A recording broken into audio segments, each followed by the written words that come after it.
आज हम लोग बात करने वाले हैं एक ऐसी मूवी की जिसकी कहानी सुन करके आपके होश उड़ जाएंगे कि क्या ऐसा भी होता है। तो हाँ दोस्तों, मूवी में तो कुछ भी हो सकता है। द मंकी 2025 की एक हॉरर मूवी है जिसमें एक मंकी टॉय है और वो जब भी अपना ड्रम बजाता है, यानी कि जब भी कोई उसका चाबी भरता है और वो ड्रम बजाता है तो कयामत आ जाती है, लोग अचानक से मरने लगते हैं। तो क्या है इस मूवी की कहानी, चलिए जानते हैं। इस मूवी की शुरुआत होती है एक कैप्टन को दिखाते हुए जो एक शॉप के अंदर आता है उसी मंकी टॉय को लेकर के। वो शॉपकीपर से कहता है कि तुम इस मंकी टॉय को रख लो क्योंकि मैं इसे अपने बच्चों को ले जा करके नहीं देने वाला। शॉपकीपर कहता है कि यहाँ पर खिलौने वापस नहीं किए जाते। कैप्टन कहता है कि इसे सिर्फ तुम खिलौना मत समझो, ये बहुत ही खतरनाक है। शॉपकीपर कहता है कि शायद इसके ड्रम में कोई प्रॉब्लम है, ये अपना ड्रम नहीं बजा रहा है, मैं अभी इसे चेक करता हूँ। तब कैप्टन कहता है कि ऐसा बिल्कुल भी मत करना, अगर उसने ड्रम बजाया तो हम दोनों की खैर नहीं है, यहाँ पर कयामत आ जाएगी। लेकिन शॉपकीपर उसकी बातों को हल्के में लेता है और तभी अचानक से वो बंदर अपना ड्रम बजाने लगता है और उसके बाद एक चैन रिएक्शन क्रिएट होता है। एक चूहा एक रस्सी को काट देता है जिसकी वजह से एक एरो गन फायर होती है और वो सीधा जाकर के शॉपकीपर के पेट के अंदर घुस जाती है। शॉपकीपर कुछ कर पाता इससे पहले वो उसको जान से मार देती है और ये काफी खतरनाक सीन था। उसके बाद कैप्टन को गुस्सा आता है, वो उस टॉय को फायर गन से जलाने लगता है, लेकिन वो मंकी टॉय जलते जलते मुस्कुरा रहा होता है जैसे कि वो अभी और तबाही मचाने वाला है। जिसके बाद यह कहानी 1999 में शिफ्ट होती है जहाँ पर हम दो जुड़वा भाइयों को देखते हैं, हेल और बेल, जो अपनी माँ के साथ रहते थे। यह दोनों ही कैप्टन सेलबर्न के बेटे थे, वही कैप्टन जिसने मंकी को जलाया था। हालांकि उनके पिता उनके साथ नहीं रहते थे। माँ हमेशा कहती थी कि एक दिन उनके पिता सिगरेट लेने के लिए गए थे और फिर कभी वापस नहीं लौटे, लेकिन हमने तो मूवी की स्टार्टिंग में ही देखा था कि कैप्टन के साथ क्या हुआ होगा। हालांकि दोनों जुड़वा थे, फिर भी बिल 3 मिनट बड़ा था और इसी वजह से वह हमेशा खुद को हेल से बड़ा और समझदार साबित करने की कोशिश करता था। उसको बुली भी करता था और अक्सर भाई होने के नाते उसके ऊपर हुक्म चलाने की कोशिश करता था। उनकी माँ भी अपने कामों में इतनी व्यस्त रहती थी कि ज्यादातर वक्त वो दोनों भाई खुद ही एक दूसरे के साथ बिताते थे। एक दिन दोनों भाई अपने पिता की पुरानी चीजों को देखने लगते हैं, जहाँ कपड़ों के बीच में उन्हें अपने डैड की मिलिट्री वाली यूनिफॉर्म मिलती है, लेकिन उनकी नजर एक बड़े से लकड़ी के बॉक्स पर भी पड़ती है। वो लोग इस सोच में पड़े हुए थे कि आखिर उस बॉक्स के अंदर क्या है, इसीलिए वो उस बॉक्स को खोलते हैं और अंदर उन्हें वही खौफनाक बंदर मिलता है जो कि एकदम सही सलामत था। बॉक्स पर लिखा था मंकी में चाबी भरो फिर देखो क्या होता है। बिल काफी एक्साइट होता है, वो हेल से कहता है कि इसको आजमा कर देखना चाहिए। वो खिलौने के अंदर चाबी भरता है लेकिन कुछ भी नहीं होता। मंकी अपना हाथ ऊपर करता है लेकिन वो ड्रम को नहीं बजाता। बिल को लगता है कि ये खराब हो गया है। वो हेल को खिलौना देकर वहाँ से चला जाता है। हेल उसे वापस बॉक्स में रख देता है, लेकिन हकीकत इससे बहुत अलग थी। कुछ देर बाद जब वो अपनी बेबी सीटर एनी के साथ एक रेस्टोरेंट में जाने के लिए तैयार हो रहे थे तो हेल नोटिस करता है कि उनकी कार की पिछली सीट पर वही मंकी टॉय रखा हुआ था, लेकिन उसने तो इसे बॉक्स में रखा था, आखिर यहाँ पर कैसे आ गया, कुछ तो गड़बड़ है। हालांकि वो ज्यादा नहीं सोचता है, वो मंकी को कार में ही छोड़कर रेस्टोरेंट में चला जाता है। बिल को अपनी बेबी सीटर एनी पसंद थी और वो हर वक्त उसे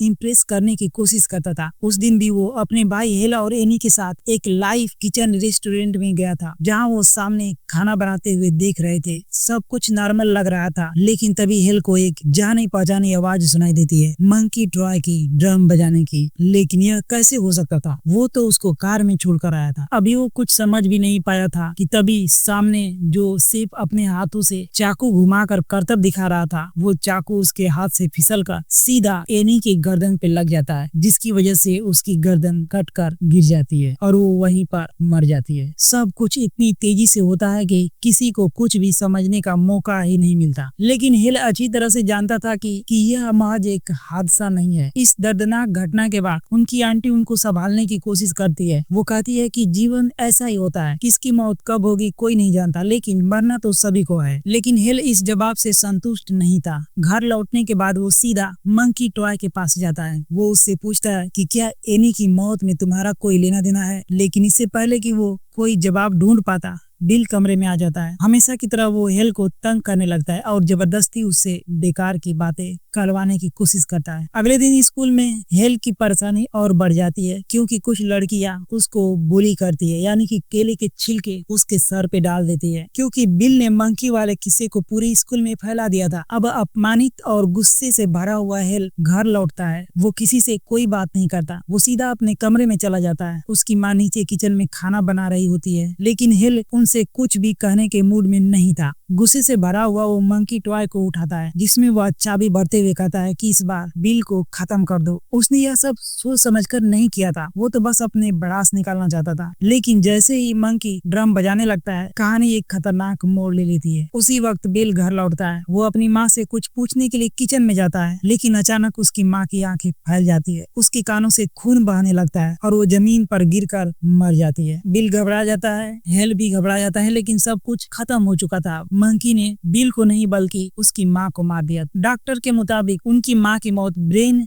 हैमरेज से हुई थी, जो कि एक दुर्लभ स्थिति थी। लेकिन हेल जानता था कि यह कोई संयोग नहीं था, क्योंकि उसने ही उस मंकी टॉय ने चाबी भरी थी और इसकी कीमत उसकी माँ ने चुकाई। इस चीज से हेल पूरी तरह से टूट जाता है। वह मंकी के टुकड़े करता है। उसके टुकड़े करते समय उसमें से खून भी निकल रहा होता है। वो उन टुकड़ों को एक प्लास्टिक में भर करके कूड़े में फेंक देता है। लेकिन जब वह सुबह उठता है तो देखता है कि मंकी वापस वहीं पर पड़ा हुआ है और सही सलामत भी। देख करके ये चौंक जाता है कि आखिर ये कैसे हो रहा है। यहाँ पर हमें समझ में आता है कि अगर मंकी किसी को अपना शिकार बना ले तो वह आसानी से उसका पीछा नहीं छोड़ता। इसी बीच बिल पूरी तरह टूट चुका था। वो अपनी माँ की मौत को सहन नहीं कर पा रहा था, यहाँ तक कि उसने उनके फ्यूनरल वाले कपड़े भी नहीं उतारे थे। शायद उसको डर था कि कहीं कुछ और बुरा ना हो जाए। अब दोनों भाई अनाथ हो चुके थे। इस हालात में उनके अंकल और आंटी उनको अपने साथ मेल ले जाते हैं। वहाँ पहुँचने के बाद हेल बिल को पूरी सच्चाई बताने की कोशिश करता है। वो कहता है कि ये मंकी सभी को मार रहा है। बिल कहता है कि अगर ये बात है तो हमें इसमें चाबी भर के देखना चाहिए। हेल कहता है कि नहीं, हम दोनों में से किसी की भी मौत हो सकती है। बिल कहता है कि घबराओ मत, अगर तुम्हारी मौत हुई तो मैं तुम्हारा अंतिम संस्कार करवाऊंगा। अब हेल भी इसकी बात को मान जाता है। अब ये लोग उसे सच में प्रूफ करने के लिए उसमें चाबी भर देते हैं और मंकी अपना ड्रम बजाने लगता है। अगले दिन जंगल में जब इनके अंकल घूमने गए थे और वो अपने स्लीपिंग बैग के अंदर सो रहे थे, तभी 67 घोड़े उनको कुचल कर चले गए और वहीं पर उनकी मौत हो गई, स्लीपिंग बैग के अंदर। यह घटना यह साबित करने के लिए काफी थी कि मंकी टॉय कितना खतरनाक था। अब इन दोनों को यकीन हो चुका था कि यह सब इस मंकी की वजह से ही हो रहा है। इस डर से अब दोनों भाइयों ने मंकी को एक बॉक्स में बंद करके उसे चैन से बांधकर अपनी आंटी एडा के घर के पास ही एक कुएं के अंदर फेंक देते हैं, ताकि उसे कोई भी वापस ना निकाल पाए और वो बंदर किसी और को नुकसान ना पहुंचा सके। यहीं पर 1999 की घटनाएं खत्म हो जाती है और अब कहानी 25 साल बाद प्रेजेंट टाइम में आती है। प्रेजेंट में हेल एक स्टोर कीपर के रूप में काम कर रहा है। उसने अपने भाई बिल से सभी संबंध खत्म कर लिए थे। उसे इस बात की कोई परवाह नहीं थी कि बिल कहाँ पर है या फिर कैसा है, क्योंकि वो डरता था कि कहीं मंकी वापस उनको ट्रेस ना कर ले। हेल अपने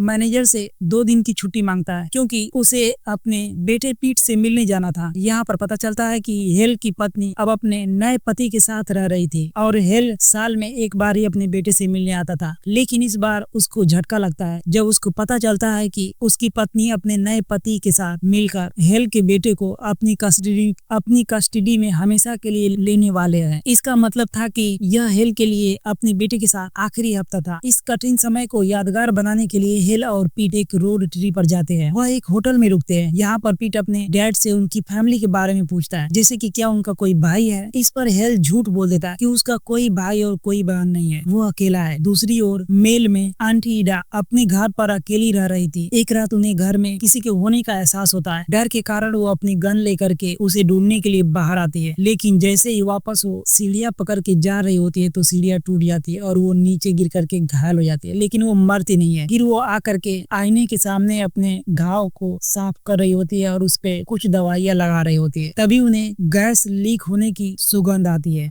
वह गैस चेक करने के लिए किचन में जाती है। लेकिन जैसे ही वह वहां पर पहुंचती है और उसे चेक करती है तो उस गैस के अंदर से एक ज्वाला भड़क जाती है और उनके सर में आग लग जाती है। जलती हुई हालत में वो घर से बाहर निकलकर सामने लगे एक बिल बोर्ड से जा टकराती है। वहीं दूसरी ओर होटल में हेल को एक भयानक सपना आता है जिसमें वो अपनी माँ को डरावने रूप में दिखता है। डर के मारे वो जाग जाता है और तभी उसे कई सालों बाद बिल का कॉल आता है। बिल उसको सावधान करता है कि मंकी टॉय वापस आ गया है, वह उनके परिवार के पीछे पड़ा हुआ है। इस पर दोनों भाइयों के बीच बहस हो जाती है कि आखिर कौन उस मंकी को खोज कर खत्म करेगा। तभी पास में लगे एयर कंडीशनर में शॉर्ट सर्किट होता है जिससे वायर टूटकर होटल के स्विमिंग पूल में गिर जाता है और पूरे पानी में बिजली दौड़ जाती है। अब जैसे ही एक लड़की पूल में छलांग लगाती है क्योंकि उसे पता नहीं होता है और वो भयानक झटके के साथ टुकड़े टुकड़े में बदल जाती है और उसकी मौत हो जाती है। यह देखकर हेल को एहसास होता है कि यह मंकी कितना खतरनाक, सिर्फ उसका नाम लेने से ही यहाँ पर तबाही मचना शुरू हो गई। डर के मारे हेल अपने बेटे को